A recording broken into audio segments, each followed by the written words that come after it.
Часть первая. Светлана. Каждое утро я просыпаюсь раньше нее. Лежу несколько секунд тихо, слушаю, как она дышит рядом. Ровно, глубоко, как человек, которому не снятся плохие сны. Потом встаю, иду на кухню, ставлю чайник, достаю ее чашку, ту, которую она любит, с синим ободком. Делаю кофе, без молока, чуть крепче стандарта. Ставлю на стол. Именно туда, куда ее рука тянется первой, пока она еще не проснулась до конца. Я знаю это точно, без напоминаний. И вот что я хочу, чтобы вы понимали с самого начала. Я знаю это потому, что 3 года наблюдал. Потому что запомнил каждую мелочь. Не потому что любил, а потому что в какой-то момент начал изучать. Как изучают то, что не понимаешь. Что-то, у чего есть форма, но нет содержания, которое ты мог бы назвать. Это история о том, как я 3 года жил рядом с кем-то. И о том, что я обнаружил, когда наконец посмотрел. Я не из тех, кто рассказывает истории. Я инженер-конструктор, 37 лет. Работаю с чертежами и схемами, с вещами, у которых есть точные размеры, допуски и ровно один правильный ответ. Я не верю в случайности. Я не верю в судьбу. Я верю в причинно-следственные связи и в то, что если что-то кажется странным, значит у этого странного есть объяснение, которое ты просто еще не нашел. Это история о том, как я 3 года не находил объяснения, и о том, что я нашел вместо него. Мы познакомились в ночной аптеке. Была среда, почти 3 часа ночи, 2:47, я помню точно, потому что смотрел на телефон, пока шел. Мне не спалось, это бывало несколько раз в год, обычно когда горел проект, иногда просто так. В такие ночи я шел в аптеку на Ленинградской. Она работала круглосуточно. Мне нравилось это место именно потому, что в 3 ночи там почти никого не было. В ту ночь она там была. Стояла у прилавка, разговаривала с провизором через стекло. Я не слышал, что она просит. Зашел с мороза, и в ушах еще стоял ветер. Над ней мигал один из флуоресцентных светильников. Тихо, неравномерно. Она не реагировала на мигание. Стояла совершенно спокойно. Потом она повернулась, чтобы уйти, и мы едва не столкнулись. Она посмотрела на меня. Глаза у нее были очень темные, почти черные в этом свете. Она сказала: «Простите». Голос был точно нужной температуры, не холодный, не слишком теплый, просто спокойный. Я сказал: «Все в порядке». Она слегка улыбнулась и прошла мимо. Я взял таблетки, дошел домой, лег. Я думал о ней 3 дня. Мы встретились снова через неделю в кофейне рядом с моей работой. Это могло быть случайностью, а могло не быть. Я до сих пор не знаю. Она сидела у окна. Увидела меня раньше, чем я ее. Приподняла руку, не взмах, просто небольшое движение ладонью. Как будто мы были знакомы достаточно давно, чтобы не делать из этого события. Я сел напротив. Ее звали Светлана. Она работала в консалтинге. Сказала это именно так, без уточнений. Переехала в наш город 8 месяцев назад из Петербурга. Я спросил, нравится ли ей здесь. Она помолчала секунду и сказала: «Становится лучше». Я не понял тогда, что именно она имела в виду. Мы проговорили 2 часа. Она задавала вопросы. Не светские, не для вида, настоящие. Спрашивала про работу, про чертежи, про то, как вообще чувствуешь себя, когда делаешь что-то точное, что потом превратится в реальный объект. Я отвечал и сам удивлялся тому, что говорю, вещам, о которых обычно не говорил никому. Когда мы выходили, я предложил сфотографироваться. Достал телефон, просто так, по привычке. У нас ведь не было ни одной общей фотографии. Она засмеялась и подняла ладонь. Я ужасно выхожу, правда, давай не будем. Я засмеялся тоже, убрал телефон. Я не думал об этом потом, ни разу. В те первые месяцы мы встречались примерно раз в неделю. Она давала мне выбирать место. Кафе, кино, 1 раз прогулка вдоль реки в феврале. Позже я понял, в каждом из этих мест она всегда занимала позицию. Со стеной позади или в углу, или под углом к любой зеркальной поверхности в зале. Я думал, она любит спиной к залу, некоторые люди так. Я думал, она обращена ко мне и отвернута от шума. Мне это льстило. В один из вечеров, 3-й или 4-й раз, я опоздал на 12 минут. Она уже сидела за столом и заказала мне кофе, не спрашивая. Мой обычный кофе, эспрессо, без молока, чуть горький. Я не говорил ей, что я обычно беру. Она сказала: «Ты всегда берешь эспрессо в таких местах. Или я ошиблась?» Я сказал: «Не ошиблась». Я думал, она наблюдательна. Я думал, умеет читать людей. Мне понравилось. Я не вспоминал этот момент 2,5 года. Мы встречались 4 месяца, прежде чем она переехала ко мне. Это было ее предложение, хотя сформулированное так, что я сам пришел к нему, думая, что это моя идея. Только позже, гораздо позже, я понял этот механизм, как она умела разворачивать разговор так, что ты двигался именно туда, куда нужно ей, при полном ощущении собственной воли. Я не считаю это плохим, я просто говорю, как это работало. Она привезла почти ничего. Парусиновая сумка с одеждой. 3 книги, все одного автора, я посмотрел потом. Это был никому неизвестный советский физик, книги научно-популярные. Паук-аспарагус в небольшом горшке, которого она называла Феликс. Никаких фотографий, никаких сувениров, никаких следов предыдущей жизни. Я спросил об этом однажды. Где фотографии? Семья, друзья, хоть что-то?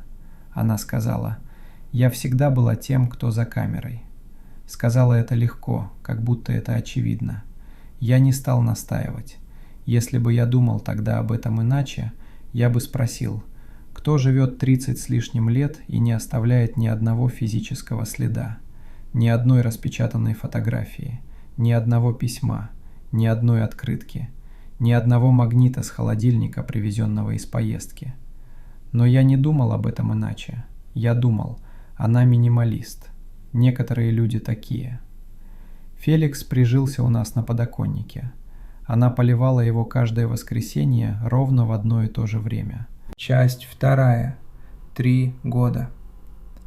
На 5-м месяце совместной жизни разбилось зеркало в ванной. Я пришел домой, она уже убрала осколки. Веник у стены, маленький пакет с мусором завязан. Она сама стояла в прихожей и выглядела расстроенной. Не сильно, но заметно. «Упала», — сказала она.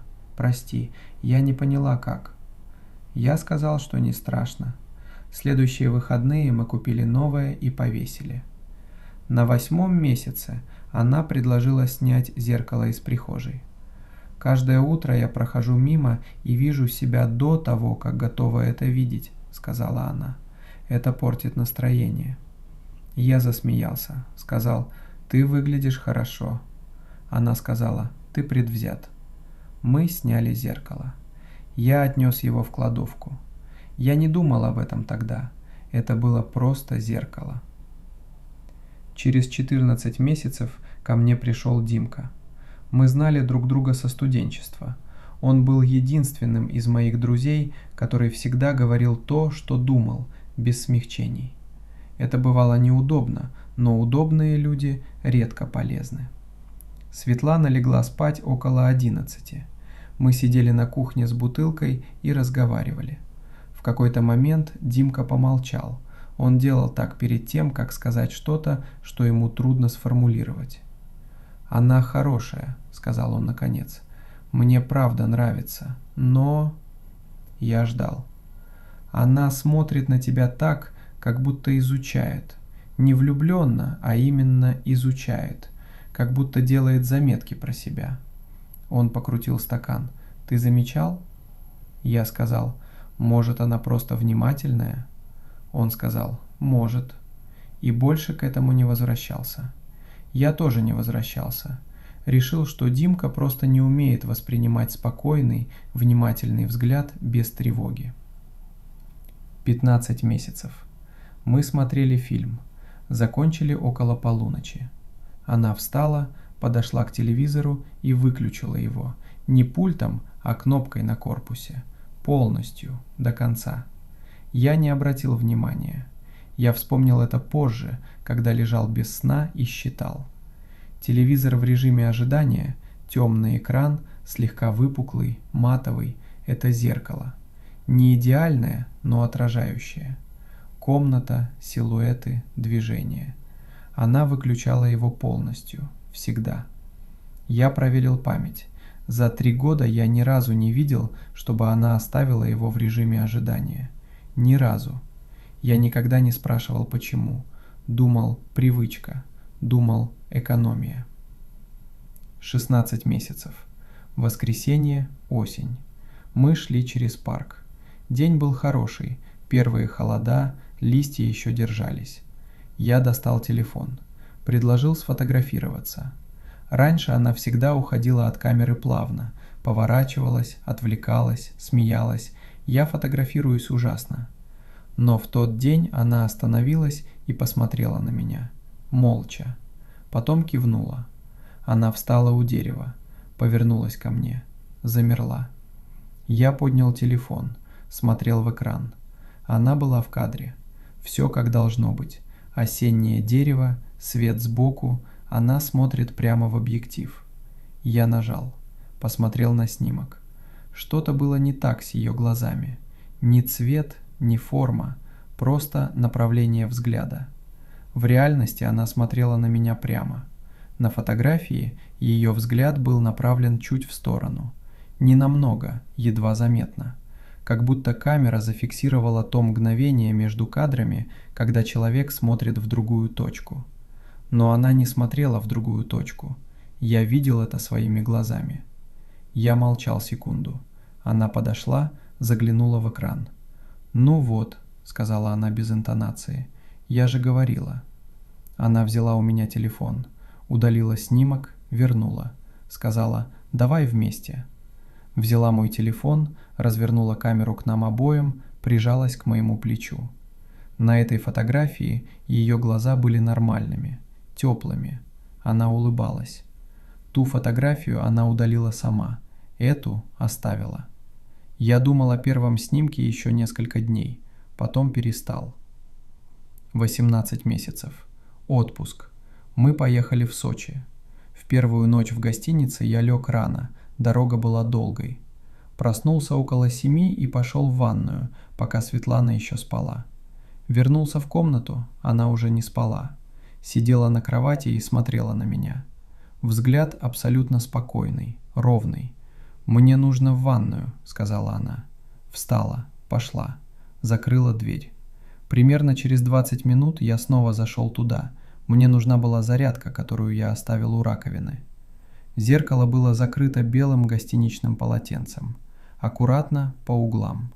Я взял зарядку, вышел. Ничего не сказал. Я решил, что у нее проблемы с восприятием себя. Дисморфофобия, я читал про это. Это бывает у людей. Это объяснение было полным и достаточным, и я больше не думал об этом. 22 месяца. Я нашел в антикварном магазине небольшое зеркало в золоченой раме. Красивое, орнамент по краю, слегка потемневшая амальгама, от этого чуть театральный вид. Я принес его домой как подарок квартире. Показал Светлане. Она замерла. Не сильно, ненадолго, может быть 2 секунды, но это было заметно. Потом красивая, очень изящная. Пауза. «Куда ты хотел повесить?» Я сказал: «В гостиную». Она кивнула медленно. «А что, если сначала попробуем в спальне? Там оно может интересно смотреться над комодом». Я согласился. Через неделю оно оказалось внутри шкафа. Я не знаю точно, когда это произошло. Просто в какой-то момент обнаружил его там и не стал доставать. 24 месяца. Нам был нужен торшер. Мы поехали в мебельный, большой, с высокими потолками, с рядами всего, что может понадобиться дому. Я не помню, как именно мы двигались по залу. Помню только, что у выхода, пока мы ждали машину с коробкой торшера, я прокрутил в голове маршрут, которым мы шли. Мы обошли секцию с напольными зеркалами. Полностью. По полукругу, который добавил к маршруту минут 10. Она вела, не очевидно, не резко. Просто в какой-то момент сказала: «Здесь интереснее». Потом: «Давай сначала в ту сторону». Я шел. Я не задумывался. Торшер до сих пор стоит у меня на столе. Хорошая лампа. 28 месяцев. Сосед из квартиры напротив съехал, и на его место въехала молодая пара с ребенком. Этажом ниже жил кто-то шумный по выходным. На нашем этаже только мы и Валентина Сергеевна. Я знал ее несколько лет. Она была из тех пожилых людей, которые живут в своем ритме, никуда не торопятся и производят впечатление человека, которому все вокруг давно понятно. У нее был серый кот, Барс. Тяжелый, медлительный, с постоянно недовольным видом. Барс никогда не выходил на площадку, когда там была Светлана. Если мы встречались с Валентиной Сергеевной у лифта, и кот был с ней, он уходил обратно в квартиру, как только видел Светлану. Без звука, без паники, просто разворачивался и уходил. Я объяснял это тем, что кошки чувствительны к незнакомым людям. В один из дней, я был один, Светлана была на работе, я встретил Валентину Сергеевну у лифта. Она несла пакеты. Я помог. В лифте она молчала, потом сказала: «Вы сколько уже вместе?» Я сказал: 2 с лишним года. Она кивнула. Помолчала. Потом: долго. Двери открылись. Она вышла. Я нажал свой этаж. Я думал, что она просто разговаривает. 2,5 года. Ноябрь. Я стоял в кухне и набирал сообщения. Держал телефон горизонтально, неудобно, и случайно активировал фронтальную камеру. Она открылась на секунду, пока я ее закрывал. Светлана была в 3 метрах от меня у плиты. Я увидел ее в объективе примерно полсекунды. Потом камера закрылась, и я вернулся к сообщению. Но что-то с тем изображением было не так. Что-то в нем было неправильным. Я не мог сказать, что. Ни форма, ни цвет. Что-то с тем, как она занимала пространство в кадре. Как будто кадр не успел ее поймать так, как должен был. Я не стал думать об этом. Ужин был хорошим в тот вечер. Я вспомнил этот момент только потом. В ноябре следующего года. Лежа в темноте и считая все, что пропустил. Часть 3. Первый знак. 3 года. Ноябрь снова. Вторник. Вечер. Я искал ее в супермаркете у секции с замороженными продуктами. Мы разошлись. Она пошла за чем-то своим, я за чем-то своим. Договорились встретиться у касс. Я завернул за угол и увидел ее через 2 ряда. Она стояла, читала этикетку на банке. Рядом с ней была металлическая дверь холодильного шкафа. Матовая нержавейка, та, которая дает размытое, деформированное отражение. Как кривое зеркало в парке аттракционов. Я видел себя в ней, расплывшийся, смещенный, видел других покупателей. Видел флуоресцентные лампы сверху. Я не видел Светлану, ни размытую, ни искаженную. Просто место, где должна была быть ее фигура, это место было пустым. Стеллаж за ней, полка с продуктами, свет сверху, все было. Ее не было. Я посмотрел на нее напрямую. Она стояла в 3 метрах, читала этикетку. Абсолютно реальная, абсолютно живая. Я посмотрел в металл. Ничего. Я дошел до нее, взял ее за руку. «Нашел тебя», — сказал я. Голос прозвучал немного иначе, чем я хотел. Она сжала мою руку. «Я ищу с пониженным содержанием натрия», — сказала она. «Ты не против натрия?» Я сказал, что нет. «Хорошо, потому что эта банка полна им». Дома я ел молча. Она не спрашивала, почему. Через 2 дня лифт. Утро. Валентина Сергеевна без кота, только с небольшой хозяйственной сумкой. Мы ехали вниз. Она смотрела на меня так, как смотрела раньше. Как на что-то, что ей понятно, но мне объяснять не обязательно. Потом она сказала: «Вы держитесь дольше, чем большинство». Я сказал: «Что вы имеете в виду?» Она пожала плечом. «Жильцы в этом доме раньше чаще менялись». Посмотрела вперед. Хорошие стены. Двери открылись. Она вышла первой. Я остался в лифте еще несколько секунд, прежде чем нажал кнопку своего этажа. Я знал, что она говорила не о жильцах. После супермаркета я не спал нормально 11 дней. Я считал. Вел заметки в телефоне. Не дневник, просто время. 2:34. Не сплю. 4:11. Снова. Спал с 6 до 7:45. Это была инженерная привычка. Если что-то не поддается объяснению, измерь. Может, хоть паттерн объяснится. Паттерн объяснения не давал. Я начал проверять отражение везде, куда мы ходили вместе. Негласно, как умеют инженеры, систематически, без паники. В кафе угол телефонного экрана в ее сторону. В магазине монитор камеры видеонаблюдения за кассой, который показывал все помещение одновременно. В гостях у приятеля. Темное стекло книжного шкафа напротив. Результаты были разные. Не такие четкие, как в супермаркете. Иногда почти нормально, только что-то слегка не на месте. Иногда размытость там, где не должно быть размытости. 3 конкретных момента из тех 11 дней. Первый.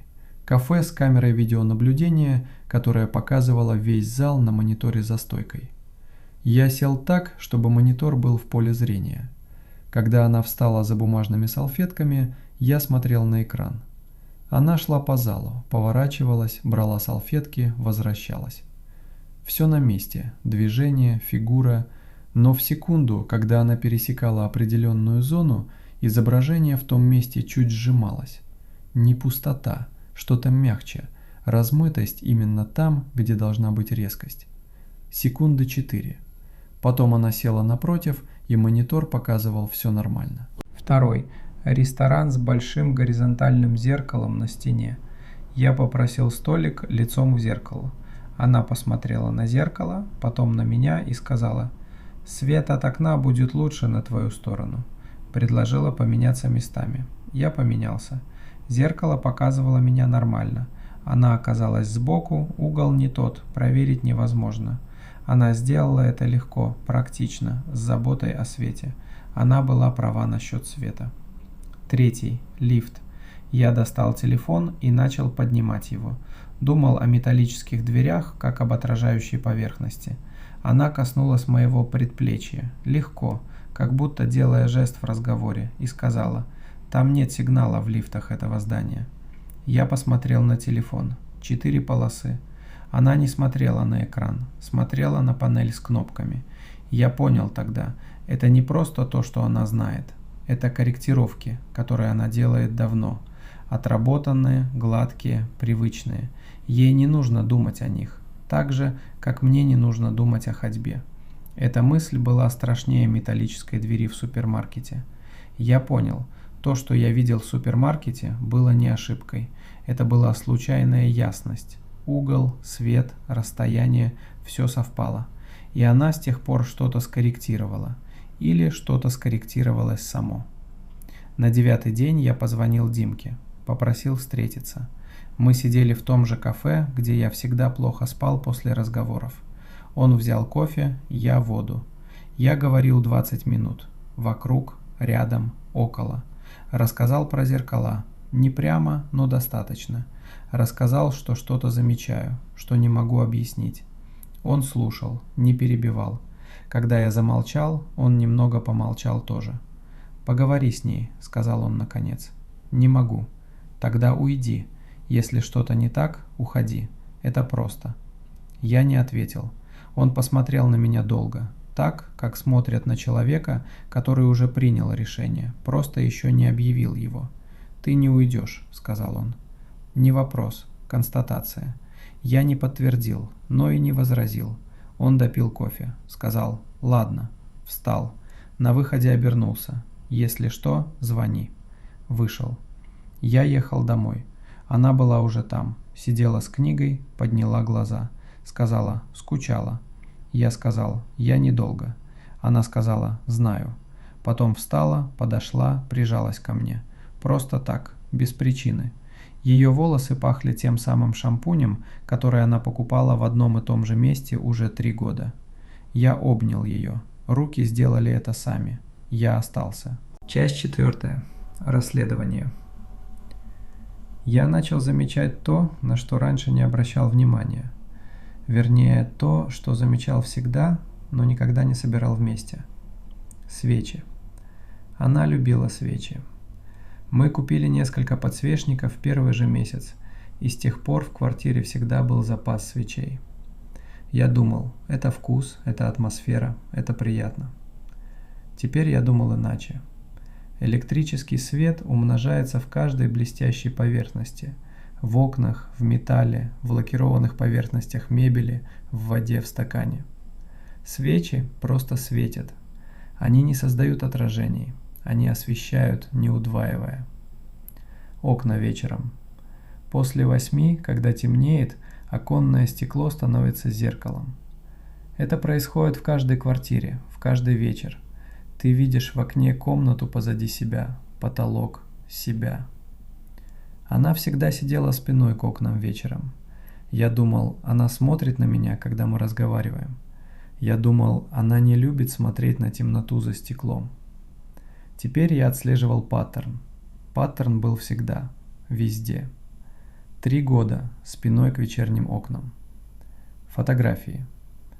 Я открыл телефон и прошел по всем снимкам за 3 года. Их было около 40. 40 фотографий за 3 года – это уже мало, но я смотрел на каждую. На каждой она была немного смещена, или в движении, или смотрела в сторону. Ни одного нормального портрета. Я помнил, как делал эти снимки, и в каждый раз мне казалось, что это просто неудачный момент. Сейчас я видел, это был не момент. Это была система. Голосовые команды. Она никогда не поднимала телефон так, чтобы объектив смотрел на нее. Никогда не делала скриншот лица, не снимала сторис, не отвечала видеозвонками. Всегда только голос, только текст. Когда она была на работе, я пошел на кухню и открыл ящик. Компакт лежал там, где я оставил его. Серебряный, с монограммой СК. Я открыл его. Просто зеркало. Небольшое, круглое, с темным пятном у края. След от чего-то, что когда-то лежало рядом и оставило след. Ее инициалы на крышке. Она прятала зеркало от себя или для чего-то другого. Но компакт я не открывал еще несколько дней. Сначала я сделал кое-что другое. В субботу утром, пока она была в ванной, я поставил телефон на полку с книгами в коридоре. Прислонил к корешку, объективом к квартире. Нажал запись.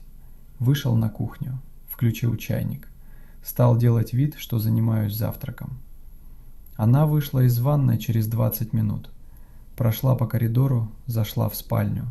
Вернулась. Заглянула на кухню. «Кофе будет?» «Сейчас». Она ушла в гостиную. Я забрал телефон через 25 минут, пока она читала.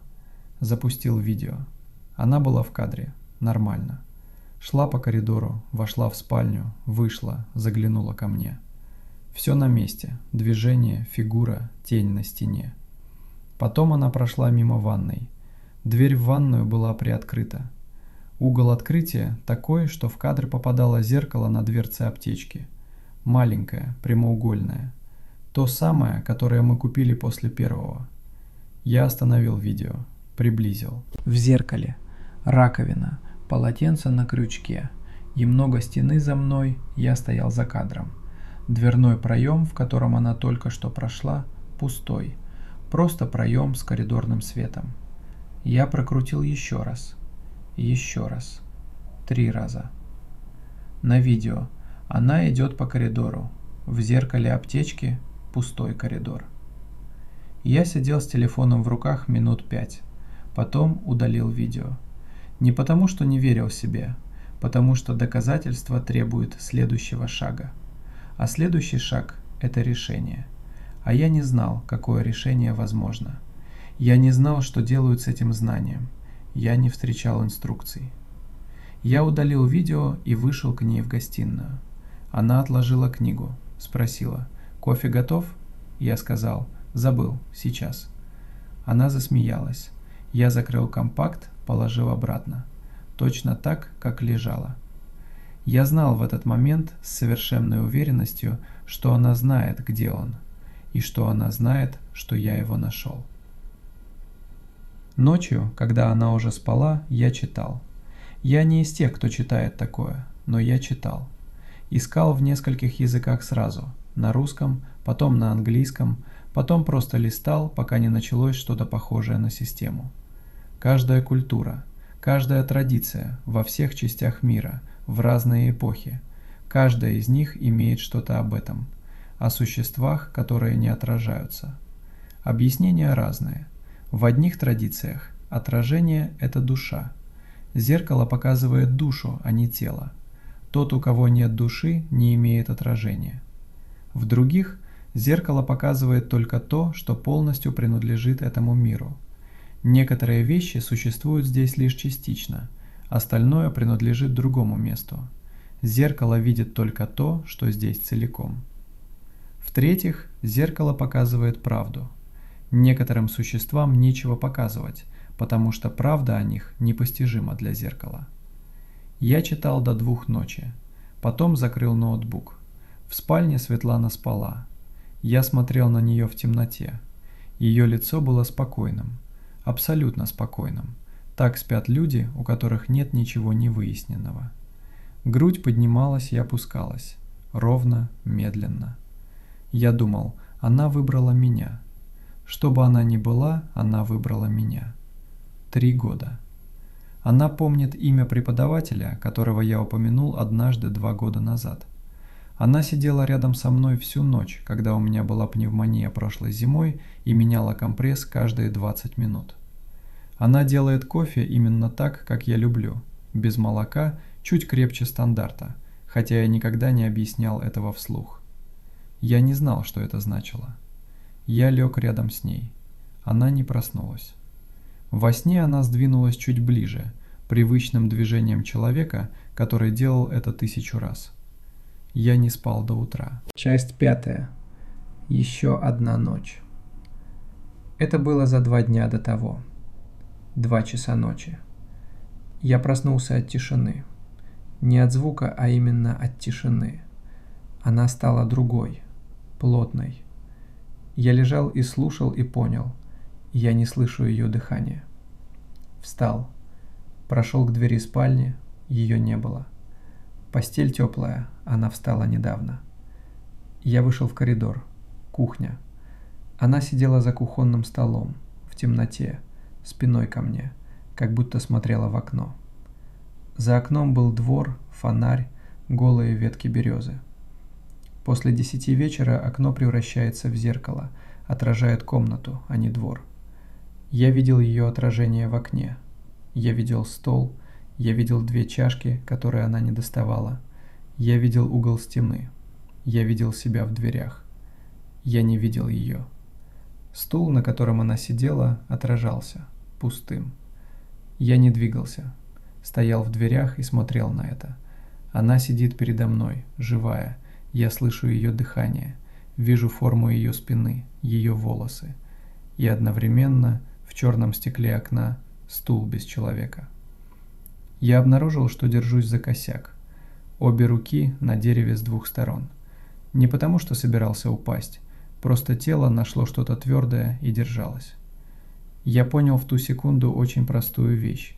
Если я войду и сяду напротив нее, мне придется притвориться, что я просто пришел на кухню, что ничего не видел, что стул в отражении был пустым случайно, что свет так падает, что я не в своем уме.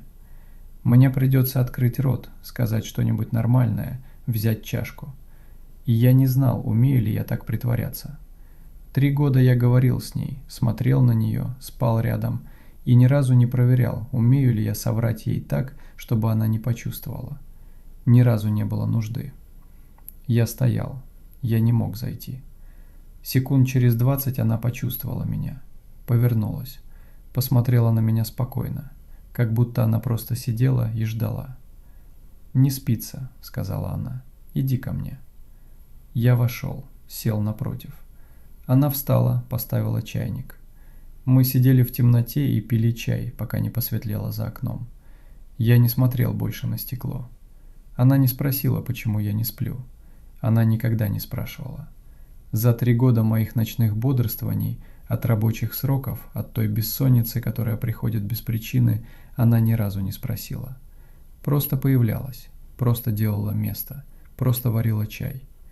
Я всегда принимал это за заботу. Сейчас я сидел напротив и думал о том, что значит никогда не спрашивать. Она наполнила мою чашку, не глядя на нее. Точно, ни капли мимо, в темной кухне. Я смотрел на окно. По мере того, как небо снаружи медленно менялось, от черного к темно-серому, потом к более светлому, окно переставало быть зеркалом. Отражение комнаты растворялось, пока снаружи светлело. Двор начинал проступать сквозь стекло. Голые березы, фонарь, бледнеющий в рассветном небе. В один момент, в том переходе, когда стекло было не зеркалом, не просто окном, я увидел в нем что-то. Не ее, сидящую напротив. Форму в кресле напротив, которая сидела в той же позе, смотрела в том же направлении, но с позой, которая была чуть иной, слишком неподвижной. Той неподвижностью, в которой нет дыхания. Потом окно стало просто окном. Двор появился. Отражение пропало. Я ничего не сказал. Наполнил свою чашку и выпил тоже. Но перестать думать об этом не смог. Часть 6. Ночь. 3 дня спустя. 3 часа 11 минут. Я видел время на телефоне, который лежал на тумбочке экраном вниз. Я не поворачивал его, просто знал. 3:11. Иногда так бывает. Рядом Светлана спала. Ее дыхание было ровным. Город снаружи был почти тих. Иногда машина, иногда ветер, больше ничего. Я лежал так больше часа. Я знал, что компакт лежит в кухонном ящике. Я убрал его туда после субботнего видео, точно так, как нашел, и не трогал больше. Но я знал его вес в руке. Монограмму СК под большим пальцем. Зеркало внутри. Маленькое, круглое, с темным пятном у края. Я думал о том, чтобы встать. Не вставал. 10 минут лежал и думал о том, чтобы встать. Потом что-то в комнате изменилось. Ни звук, ни движение. Качество воздуха. Так меняется комната, когда кто-то перестает спать и начинает бодрствовать, даже если не шевелится. Я повернул голову. Она лежала неподвижно. Дыхание не изменилось. Глаза закрыты. Я встал. Не резко, медленно, стараясь не качнуть матрас. Она не пошевелилась. Я стоял секунду в темноте, давая глазам привыкнуть, потом вышел в коридор. Квартиру я знал в темноте лучше, чем при свете. Каждый порог, каждый угол, каждое место, где надо сдвинуться на полшага. Я прошел на кухню. Не включая свет, открыл ящик. На ощупь нашел компакт. Встал обратно в коридоре, между кухней и спальней. Дверь в спальню была открыта, мы всегда так спали. Из нее шел слабый свет с улицы. Фонарь во дворе давал тонкую полосу сквозь штору. Я взял компакт в правую руку. Начал медленно наклонять его, как наклоняют геодезический прибор. Аккуратно, точно, по градусам. Я делал это в темноте, и рука двигалась так, как двигается рука человека, который привык работать с инструментами. В маленьком круге зеркала появилась спальня. Я видел окно, полосу фонарного света на полу, тумбочку, стакан воды, свою сторону кровати, пустую, подушка примята там, где лежала моя голова. Я видел ее сторону кровати. Простыня была гладкой, нетронутой. Ровной поверхностью хорошо застеленной кровати, без единой складки, без вдавленности там, где должно быть тело, без следа веса и тепла. Как будто эту сторону кровати не трогали, как будто туда не ложились никогда. Я поднял взгляд от зеркала. Светлана лежала там. Я видел ее ясно. Форму ее плеча, волосы на подушке, легкое движение простыни при дыхании. Она была там. Абсолютно, бесспорно там. Я снова посмотрел в компакт. Пустая сторона кровати. Гладкая простыня. Я смотрел на это несколько секунд. Потом что-то изменилось в зеркале. Я не понял сначала, что именно. Просто что-то, что не было там секунду назад, теперь было. В углу спальни. в дальнем углу, у шкафа, в отражении. Фигура. Высокая. Слишком высокая для потолка, но каким-то образом помещавшаяся под ним. Пропорции человека, но не совсем, или не человека вообще. Не было лица. Я смотрел туда, где должно быть лицо. Там была темнота, но не пустая, плотная, направленная, как будто то место, которое должно быть лицом, было сделано из другого вида тьмы. Не просто отсутствие света, а что-то, что поглощает его. Не было рук, не было очевидных деталей. Просто форма. Силуэт, занимающий угол со спокойствием вещи, которая стояла там давно, которая привыкла стоять. Ее поза, и это дошло до меня вторым, после самого факта присутствия, не была угрожающей. Она стояла с терпением чего-то, что стоит здесь очень давно и не собирается уходить. Не ждала, пока что-то произойдет, просто стояла. Так стоит дерево, так стоит стена. С постоянством, у которого нет намерения. Только время. Все время, которое есть. И самое страшное, комната вокруг нее в зеркале выглядела иначе. Не сильно, едва, но обои были чуть темнее, чуть тусклее. Шкаф стоял на том же месте, но казался старше. Как будто зеркало показывало мне ту же квартиру, но несколько лет спустя. Или несколько лет до. Или версию, в которой никто не жил давно. И только эта фигура в углу, в той другой версии комнаты, была такой же живой, как я. Она смотрела на меня, не на Светлану, именно на меня, на человека, который стоит в коридоре и держит зеркало. Я понял это без объяснений. Так понимаешь направление взгляда в темноте, когда не видишь глаз, но чувствуешь вектор. Она не просто стояла там, она ждала, пока я посмотрю. Она знала, что я посмотрю. Я не двигался, я не дышал, или дышал так мало, что не чувствовал этого. Я считал. Автоматически, как рефлекс. 1, 2, 3. На 3 фигуры не стало. Угол был пуст. В отражении просто угол. Шкаф. Темнота внутри. В реальности я поднял взгляд. То же самое. Ничего. Только приоткрытая дверца шкафа, которую я обычно закрываю на ночь. Я не помню, закрывал ли я ее вчера. Я снова посмотрел в зеркало. Гладкая пустая простыня на ее стороне. Полоса фонарного света. Обычная комната. И обои нормального цвета. Просто комната. Из спальни дыхание. Ровное, глубокое. Именно такое, каким оно было каждую ночь 3 года. Спокойное дыхание человека, которому не снятся плохие сны. Раньше это был привычный звук, утешительный. Я засыпал под него. Сейчас я стоял в коридоре и слушал, и мне было страшно именно от его ровности. Потому что она не слышала фигуру в углу, или слышала и не показала, или знала заранее, или это дыхание, и больше ничего в этой комнате не менялось 1000 лет, до меня и после меня. Я не знал, какой из этих вариантов хуже. Я опустил компакт и стоял в коридоре еще 12 минут. Я знаю это точно, потому что потом посмотрел на телефон. Было 3:23. Я взял компакт в 3:11. 12 минут я стоял неподвижно с опущенной рукой и думал.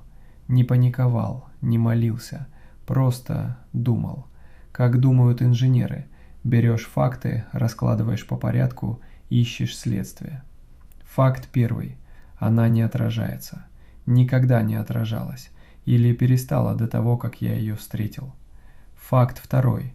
В той версии комнаты, которую показывает зеркало, что-то стоит. Оно было там раньше, чем я начал смотреть. Оно не пришло, когда я поднял компакт. Оно просто оказалось в кадре. Факт третий. Оно смотрело на меня. Не на нее. На того, кто держит зеркало.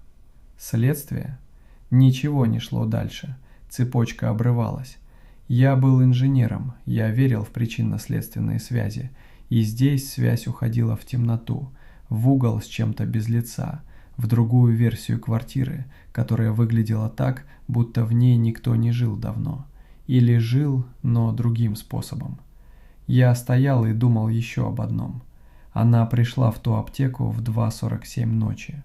Она была там раньше меня. Она выбрала ту кофейню рядом с моей работой.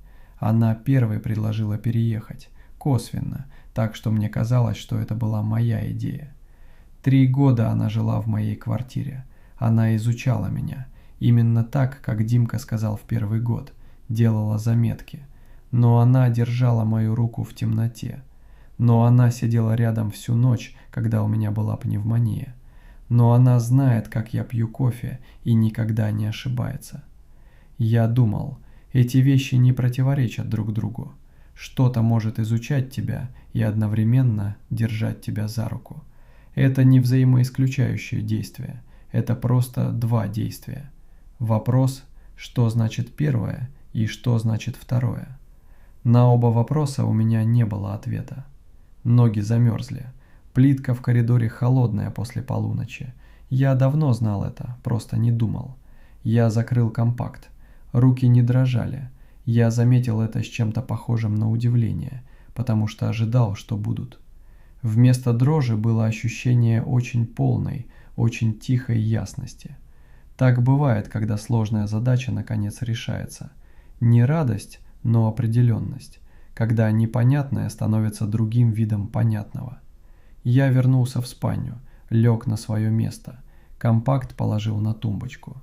Я не знаю, почему не убрал его обратно в ящик, просто не убрал.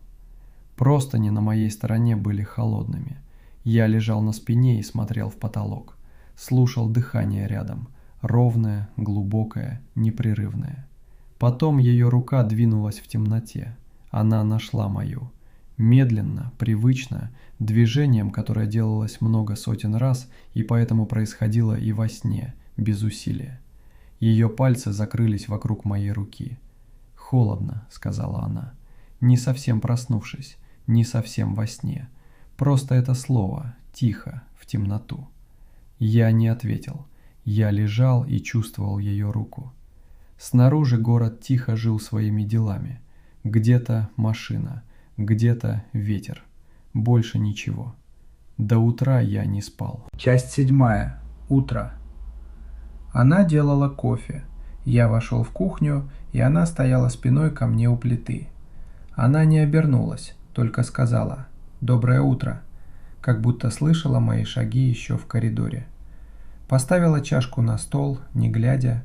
Он стоял именно там, куда моя рука потянулась бы сама. Она была в моем сером свитере, слишком большой, рукава закатаны, волосы не убраны, совершенно исчерпывающий обычный вид. Она принесла свою чашку и села напротив, посмотрела на меня. Ее глаза были такими же, как всегда, темными, спокойными. Я много раз пытался подобрать слово для этого взгляда. Я говорил, как глубокая вода. Сейчас я думал о том же, но мысль шла дальше, чем раньше. «Ты не спал», — сказала она. «Нет». «Голова?» «Что-то вроде того». Она держала чашку 2 руками, смотрела на меня, молчала. За окном был полный день, белый утренний свет, двор, березы начинали листву. Дневное стекло прозрачно, оно не отражает. В нем было только небо и деревья, и ничего лишнего. Я достал компакт из кармана, положил на стол между нами. Она посмотрела на него, потом на меня. Что-то в ее выражении сдвинулось, очень мало, самую малость. Не испуг, не растерянность, что-то другое, для чего у меня нет точного слова. Признание. Именно это слово пришло потом, когда я пытался описать это себе. Признание чего-то свершившегося. «Это мое?» – спросила она. «Я нашел в ящике некоторое время назад». Она кивнула, медленно, протянула руку и взяла компакт. Повертела его в пальцах, посмотрела на монограмму, поставила обратно на стол, поближе к себе. «Ладно», — сказала она, — «просто ладно». Взяла чашку, отпила. «У тебя много сегодня на работе?» Я сказал, «Не очень». Она сказала, «Хорошо». Мы сидели вместе в тихой кухне. Свет менялся по мере того, как солнце поднималось выше. Березы во дворе качались в несильном ветре, кофе был таким, как я люблю, как всегда. Я смотрел на ее лицо. 3 года. Компакт на столе. Фигура в углу зеркала. Рука в темноте. Я смотрел на нее и думал. Я не знаю, что она такое. Я не знаю, что стоит в углу и смотрит на тех, кто смотрит в зеркала. Я не знаю, охраняет ли оно ее от меня или меня от нее. Я так и не спросил ее. Я поднял чашку. Она смотрела в окно. Между нами лежал серебряный компакт с монограммой «СК». Мы до сих пор вместе. Зеркал в квартире по-прежнему нет. Я их больше не покупаю.